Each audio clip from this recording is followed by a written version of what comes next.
You get to go into any fictional universe for 30 days. Anything you buy, skills acquired, etc. will be transferred to the real world, with zero repercussions. Where do you go? If that other guy gets cheat codes via The Sims 4, then I'm going to Skyrim and taking the console with me. You'd be practically a god. You can search for the name of any items, spawn things, edit the world space, edit people and stats, and of course become immortal. Player.addendum F10 million. Go to Skyrim, use cheats to accelerate progress in the game. Acquire gold and max as many skill trees as possible. Get unique magic items to bring back. Make a point of obtaining Wabajack and all spells. The Matrix and I download loads of skill sets into my mind, then come back. Original poster said any fictional universe. I'm sure a few people need to take their anxiety meds right now. Took them 20 minutes ago. I prepared for this moment. This is a good one, but I'd be inclined to bring the hardware back instead of trying to cram the whole library into my skull. Are cheat codes allowed? Because if cheat codes are allowed, then Sims 4.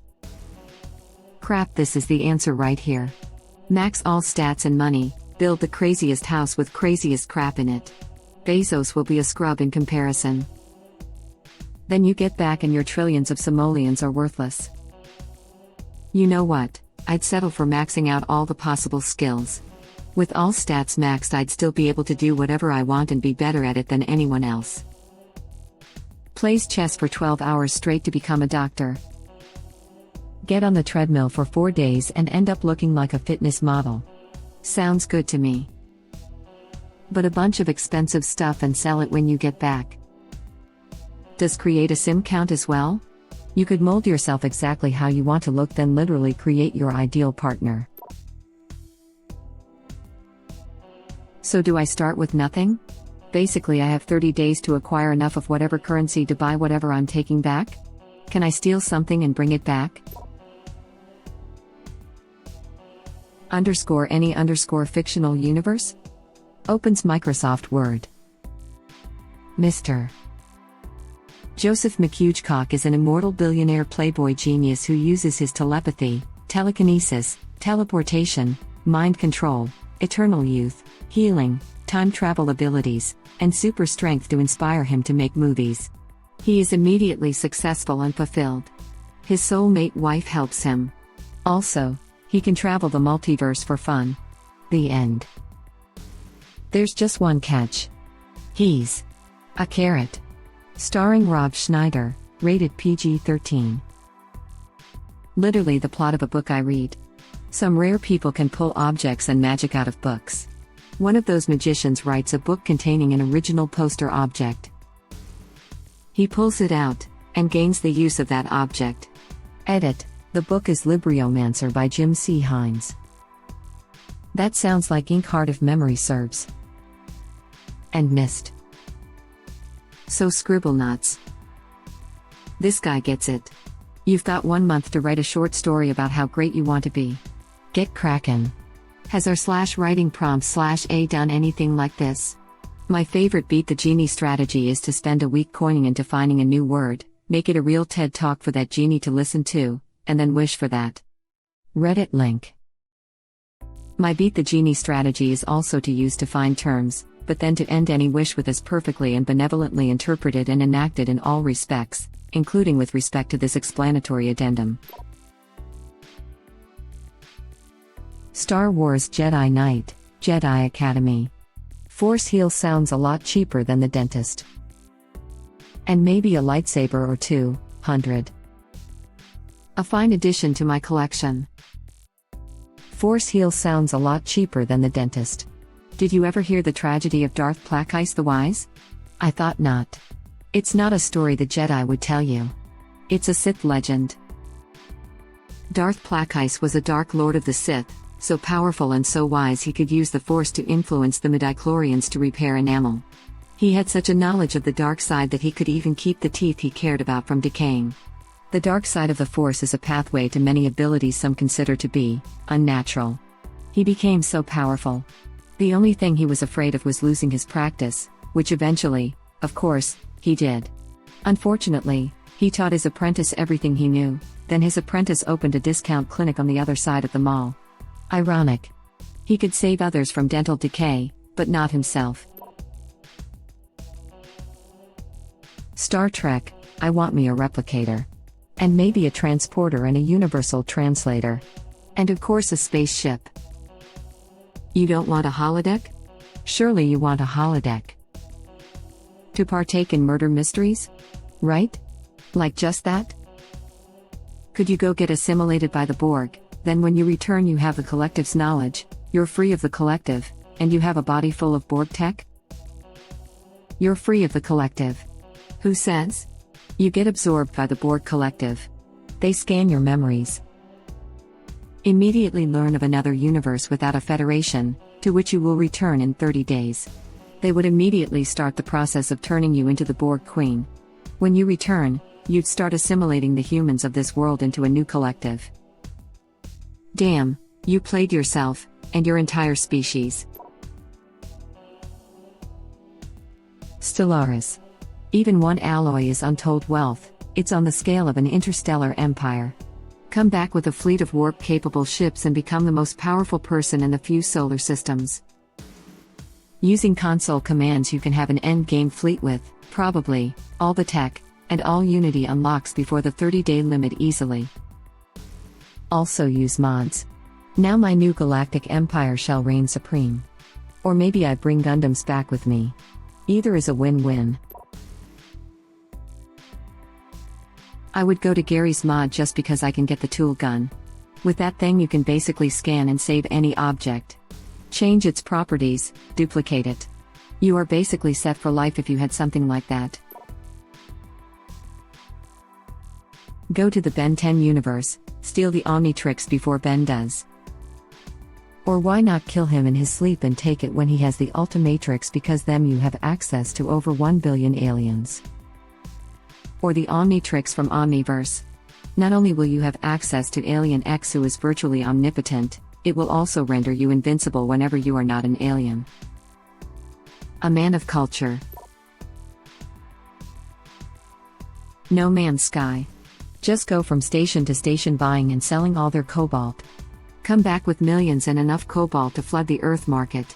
Only to buy it out and keep moving on. Even if you do almost nothing, you show up with a working space suit and spaceship, able to be recalled at any time. Work hard for a month and you've got a few hundred billions, a sick freyer, a fleet, max warp ships. This is the answer. And all the technology a world on the cusp of spaceflight could ever want. The culture, everything is free, and bringing back at least one mind to set up the culture here. You're welcome, Earth. I want to learn alchemy from Full Metal Alchemist. Get to fix any crap I want. Yeah, but then you might get tempted by human transmutation, and then you would get the clap. I really want to have a full day of eating with hobbits.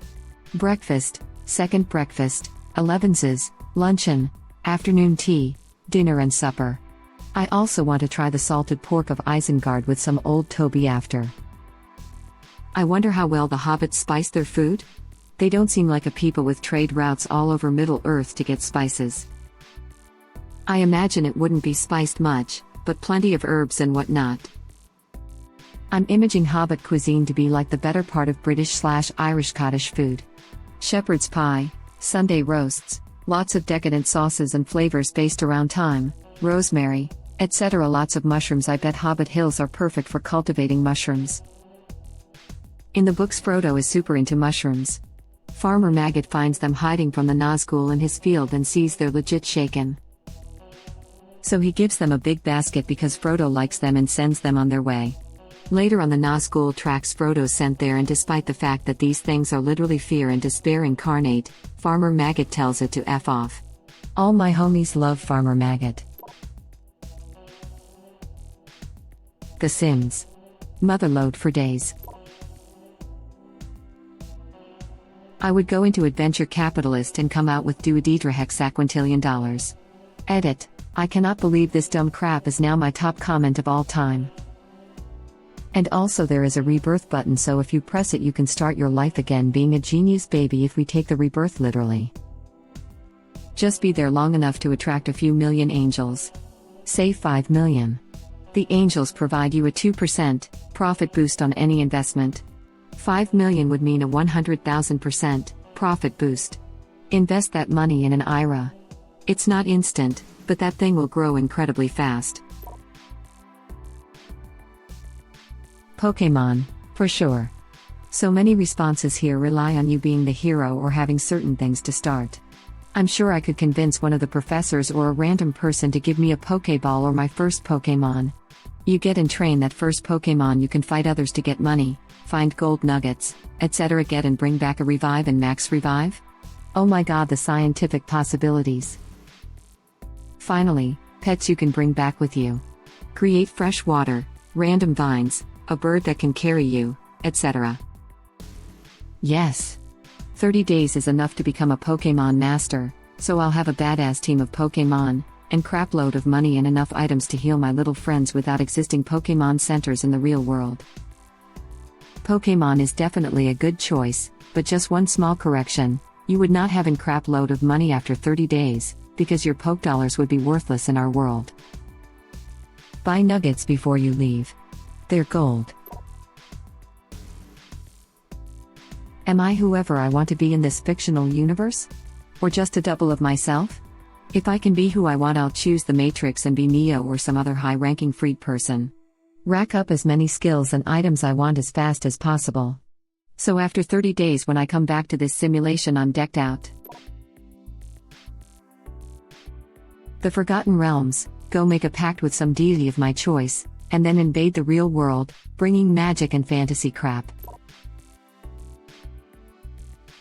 Probably any video game where you start off as a commoner, but gain hyper-magical powers and possibly immortality. Anyone can get rich. I want to be able to shoot fireballs, transform into a dragon, go invisible, talk with animals, bring objects to life, use telekinesis, all that good stuff. Honestly, Terraria. Especially if I can have Calamity installed. Would be nice to get some boots with wings attached to them plus a bunch of potions/platinum coins, as well as all the weapons and armor from there. Cookie clicker for sure, laughing out loud. Forza Horizon 4. Wheel spins are so easy to get in that game, so give me a month and I'll have a 3-digit car collection, and enough money to double it before the 15th. Animal Crossing. I could purchase a 2-story house with basement and furnish it all with money I earn catching bugs and fish.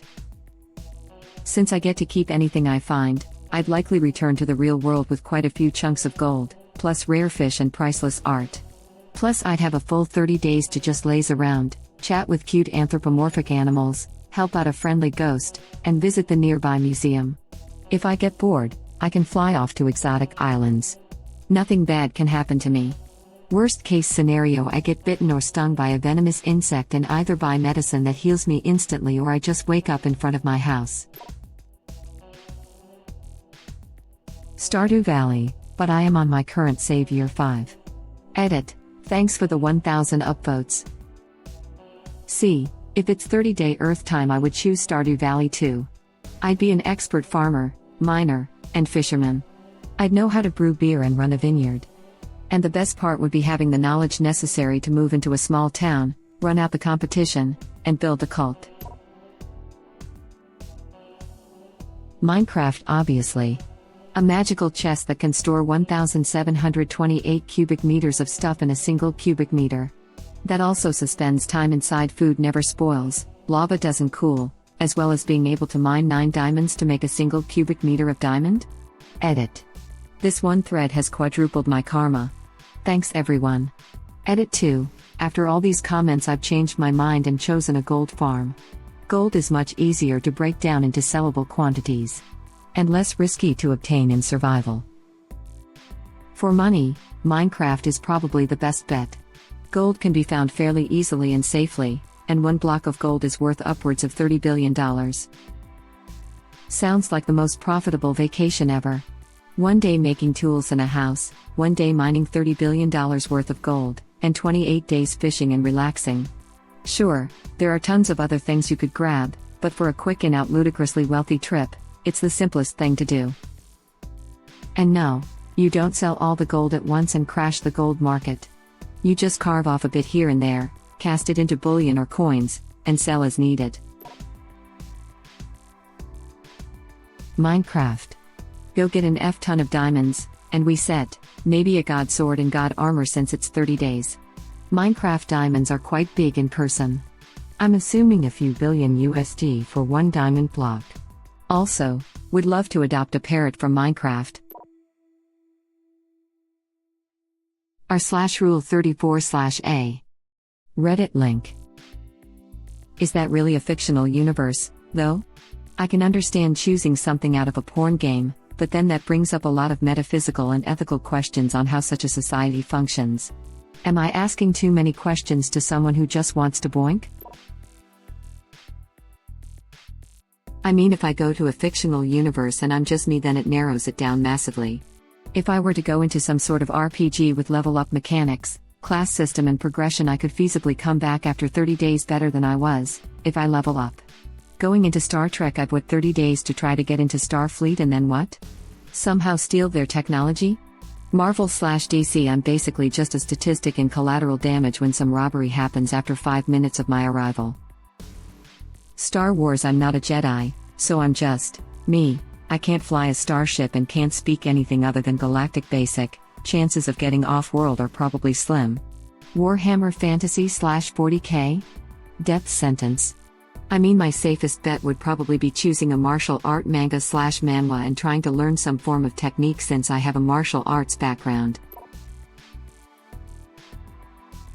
Totally going to be the culture and get myself neural mesh, all sorts of body mods for my dysmorphia, maybe one of those thin skin suits to be like Venom and as many knife missiles as possible.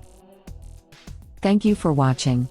Please subscribe to be the first to know about Red Rabbit Reader's new videos. If you like our videos, please like them on YouTube and share them with your friends. We welcome your comments below. Press to start another of our videos.